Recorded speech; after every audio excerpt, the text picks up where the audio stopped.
way you stop it is, for example, the way they did in Curry County's exposure. You have to expose these people for what they are. When they come into your community and say, well, you know, we're going to shut down this, or we're going to do this, or we're going to do that, you show up in the meeting and you say, I don't really know, but help me.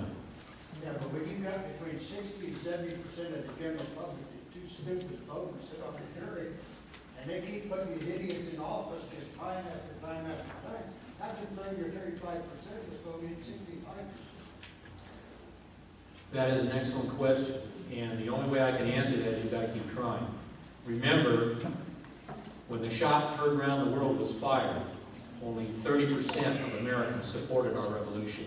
30% were still wanted to go to bed with King George. The other 30% just wanted to be left alone. Every shot needs to be fired in this country by the people. Well, you just got to keep firing with groups like this. I mean, real good. Well, that's another issue for another time. Yes, sir. I'd just like to let you know that locally, I know of 2 Agenda 21 items. It appears that they are.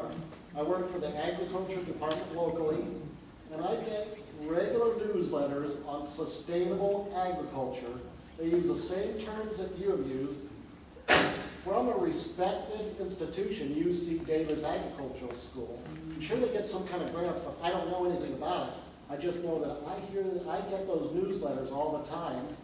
And another item is the National Marine Fisheries, in conjunction with the Water Quality Control Board, is now instituting a program that uses the word stakeholders, consensus, and they are trying to restrict the use, how farmers use their lands in the name of saving coho salmon. They're having meetings, they're in the process of having meetings right now on those types of things. It's all through the state, but they are trying to restrict how the farmers use their lands, and the facts be damned, because the facts don't support them, they don't really care.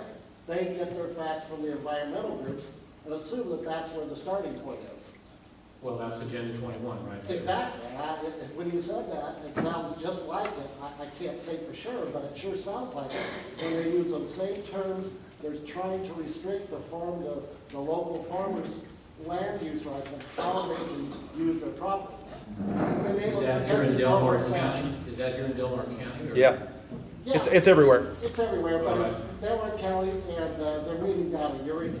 They've talked before. Well, then what you need to do is, if you can, just drive out of Eureka, attend the meeting, and stand up there and just, you know, put their feet to the fire. Is this part of the United Nations Agenda 21?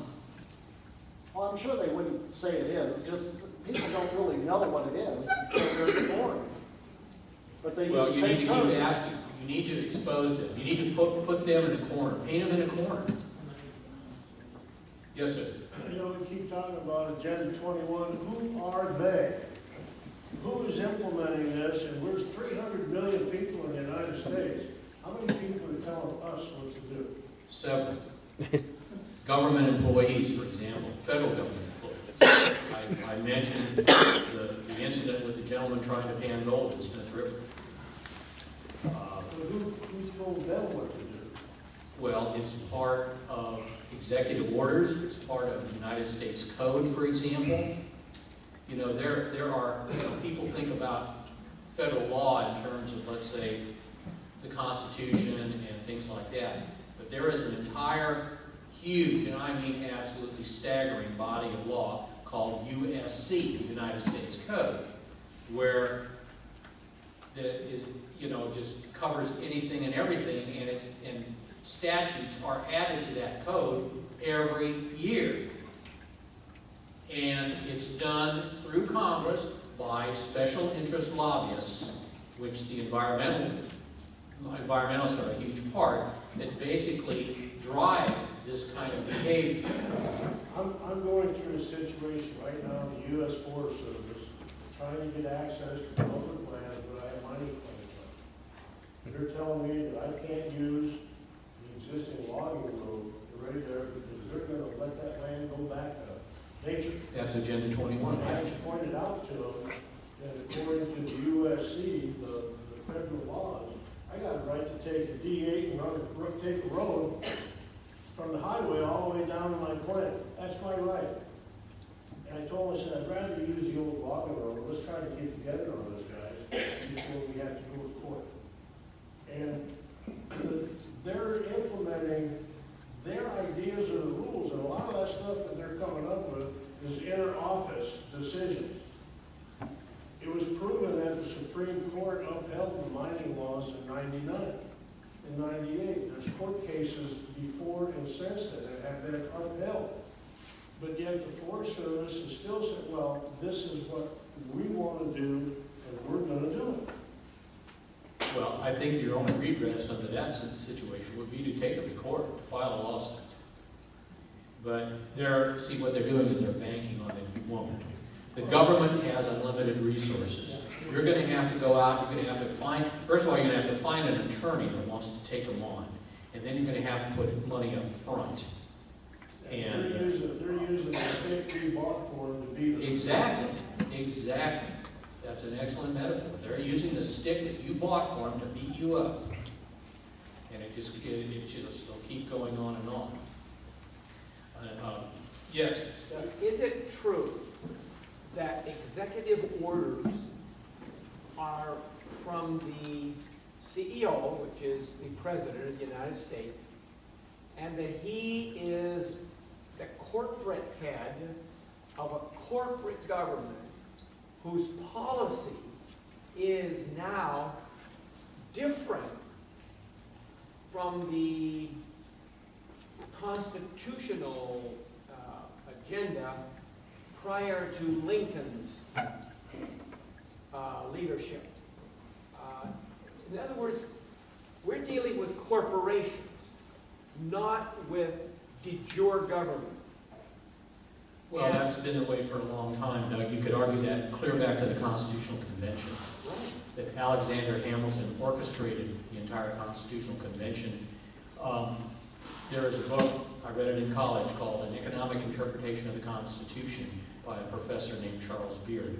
When that book came out, in the era, I believe around World War I, Charles Beard was almost run out of town because he showed through statistics and empirical data that the Constitution was designed to pay off the international bankers who funded the American Revolution, and Hamilton was behind it. If you look at your American history, Alexander Hamilton actually wanted to make George Washington king. He was part of the Federalists and wanted a strong central government. Now, the government seesawed back and forth over time. You had Andrew Jackson, who would not renew the charter of the Bank of the United States, and wanted currency backed by gold and silver, and eventually that continued for a while. But then, when you had the War for Southern Independence and the largest federal power grab ever, you had greenbacks issued. You had an entirely different mindset takeover that has never, to this day, been changed. If you look at American history, you know, we all cringe when we hear the term progressive, right? That connotes these liberals, Clintons, Obama. You know who the first progressive was? Theodore Roosevelt. Yeah. He was the one that started that term. He and a congressman from Wisconsin called Robert La Follette, which came up with the philosophy that the federal government has a right to stick their nose in your business for the greater good of the country. And if you read Roosevelt's writings, if you go back and you look at American history and what he did as president, you know, you can understand why we are where we are today. Yes, sir? What's the executive, why is executive order considered law? What's the constitutional basis? The constitutional basis is that when they get challenged, the Supreme Court upholds it. The most infamous executive order was issued in 1942 by Franklin Delano Roosevelt that locked up over 100,000 Japanese Americans. They challenged it, Korematsu versus U.S. Guess what? We can lock you up because you're Japanese. You know, and that's the basis of it. It can be as simple and as draconian as might makes right.